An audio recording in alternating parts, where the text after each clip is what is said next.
Now laws of refraction of light.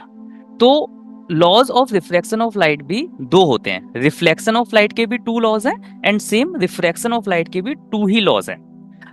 और refraction of light में होता है क्या है, लाइट बेंड हो जाती है या अपनी डायरेक्शन को चेंज कर देती है when it moves from one medium to another medium, यही एक फिनोमेना है। लॉज ऑफ रिफ्लेक्शन में फर्स्ट लॉ समझते हैं, the incident ray, the refracted ray and the normal to the interface of two transparent media at the point of incidence all lie in the same plane. क्या मतलब है, इसको मैं explain करता हूँ। इंसिडेंट रे की बात ये हो गई हमारी इंसिडेंट रे, रिफ्रैक्टेड रे की बात, और ये हमारा नॉर्मल। तो इंसिडेंट रे, नॉर्मल और refracted ray at the point of incidence all will lie in the same plane, ये पहला सिनेरियो है जो अपन को याद रखना है, first law.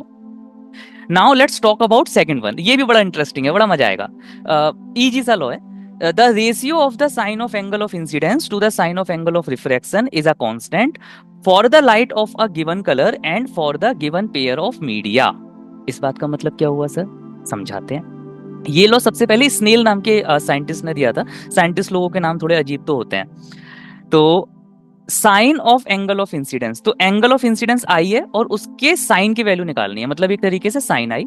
Sign of angle of refraction, तो एंगल ऑफ रिफ्रैक्शन हमारा स्मॉल आर होता है और उसके साइन की वैल्यू निकालनी है, यानी कि एक तरीके से साइन आर।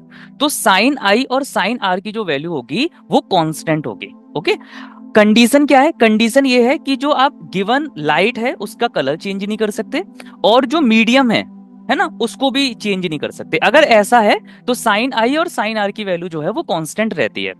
मतलब अगर आप एंगल आई को चेंज करोगे तो उसी के अकॉर्डिंग एंगल आर की वैल्यू भी चेंज होती जाएगी। इवेंचुअली साइन आई और साइन आर का जो वैल्यू आएगा that is same, okay, for each material.